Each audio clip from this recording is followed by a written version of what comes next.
Assalamualaikum warahmatullahi wabarakatuh.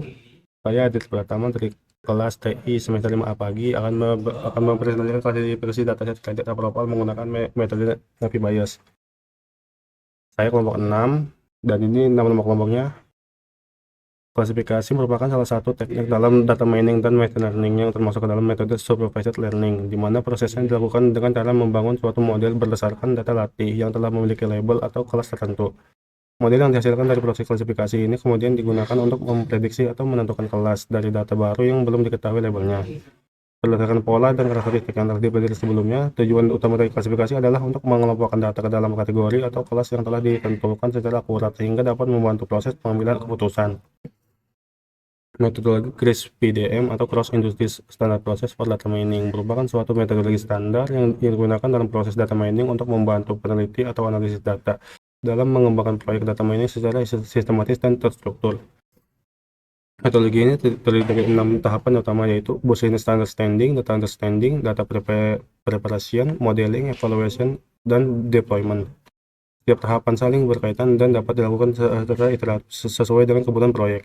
Dengan menggunakan metodologi CRISP-PDM, proses pengolahan data hingga pengambilan keputusan dapat dilakukan secara lebih terarah, efisien, dan menghasilkan model yang sesuai dengan tujuan bisnis atau permasalahan yang ingin diselesaikan. Analisis kebutuhan dalam proses pemberian kredit, pihak lembaga keuangan harus melakukan analisis terhadap kelayakan calon peminjam. Proses analisis secara manual berpotensi menimbulkan kesalahan dan membutuhkan waktu yang lama.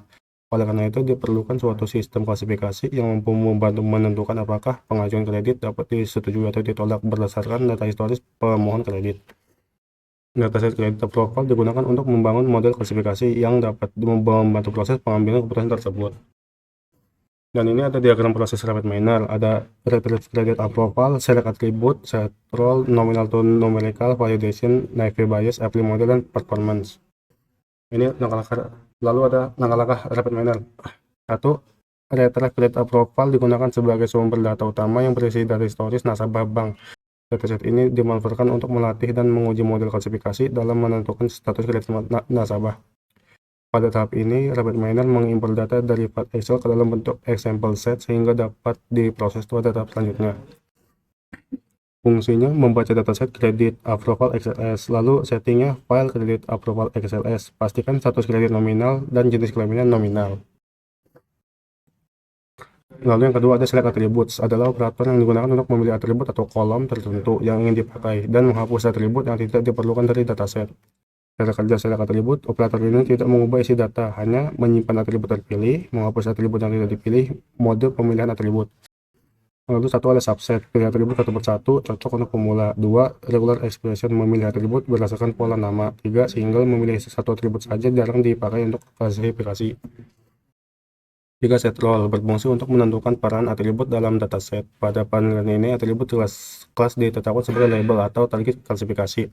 Penentuan label ini sangat penting karena algoritma klasifikasi membutuhkan atribut target sebagai acuan dalam proses pembelajaran dan evaluasi model. Fungsinya menentukan atribut target sebagai label, lalu settingnya atribut name, status kredit, dan target role-nya label. 4. Nominal to numerical, adalah operator yang mengubah data kategori huruf atau teks menjadi angka supaya algoritma bisa memproses data tersebut. Contoh data nominal seperti jenis kelamin, L, P, status, T, dan F, kategori U, Y, G, dan P. Lalu 5. Split validation, adalah operator untuk membagi dataset menjadi dua bagian, data training untuk melatih model dan testing untuk menguji model. Biasanya dibagi menjadi 70% training dan 30% testing. 6. Naive bias. Naive bias adalah salah satu algoritma klasifikasi yang bekerja berdasarkan teorema Bayes, yaitu metode statistik untuk menghitung probabilitas suatu kejadian berdasarkan kejadian lain yang telah diketahui sebelumnya. Algoritma ini disebut naive karena mengasumsikan bahwa setiap atribut dalam data bersifat independen satu sama lain, meskipun pada kenyataannya asumsi tersebut jarang sepenuhnya terpenuhi.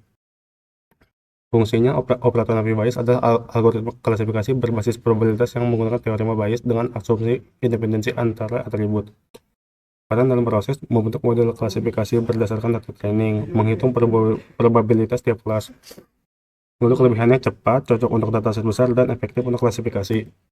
7. Apply model digunakan untuk menerapkan model Naive Bayes yang telah dibangun ke dalam data testing. Pada tahap ini, model menghasilkan atribut baru berupa prediction yang menunjukkan hasil prediksi kelas untuk setiap data uji. Lalu fungsinya menerapkan model ke data testing, hasilnya atribut prediction dan atribut label. 8. Performance classification digunakan untuk mengevaluasi kinerja model klasifikasi. Evaluasi dilakukan dengan membandingkan nilai prediction dengan label yang sebenarnya. Parameter evaluasi yang digunakan antara lain akurasi dan classification error, sehingga dapat diketahui tingkat keberhasilan model dalam melakukan klasifikasi. Fungsi mengukur performa model. Metode evaluasinya adalah akurasi dan classification error. Dan ini ada gambar tabel akurasinya. Akurasinya 65%, dan ini tabel classification errornya 34%. Lalu ada description, convert vector. 9 ada hasil. Model berhasil dijalankan, nilai akurasi diperoleh. Model dapat memprediksi persetujuan kredit. Dan ini hasilnya. Lalu kesimpulannya, berdasarkan hasil proses klasifikasi menggunakan metode Naive Bayes pada dataset kredit approval, dapat disimpulkan bahwa algoritma Naive Bayes mampu melakukan klasifikasi data dengan baik dan efisien. Metode ini bekerja berdasarkan pendekatan probabilistik dengan memanfaatkan teorema Bayes serta asumsi independensi antar atribut, sehingga proses perhitungan menjadi sederhana dan cepat. Naive Bayes terbukti efektif dalam menangani dataset yang memiliki kombinasi atribut numerik dan nominal, terutama setelah dilakukan tahap preprocessing seperti nominal to numerical dan split validation. Tahapan preprocessing tersebut berperan penting dalam mementingkan kualitas data dan membantu algoritma Naive Bayes dalam menghasilkan model yang lebih optimal. Dari hasil evaluasi menggunakan operator performance classification, model Naive Bayes mampu menghasilkan nilai akurasi yang cukup baik dalam memprediksi kelayakan kredit. Hal ini menunjukkan bahwa Naive Bayes layak digunakan sebagai metode klasifikasi untuk permasalahan kredit approval, khususnya ketika dibutuhkan algoritma yang sederhana, cepat, dan mudah diimplementasikan. Meskipun memiliki keterbatasan pada asumsi independensi antar atribut, Naive Bayes tetap menjadi salah satu model klasifikasi yang handal dan efisien, terutama untuk dataset berukuran kecil hingga menengah. Dengan demikian, metode Naive Bayes dapat dijadikan alternatif yang tepat dalam pengambilan keputusan berbasis data pada sistem penilaian kelayakan kredit. Sekian dan terima kasih.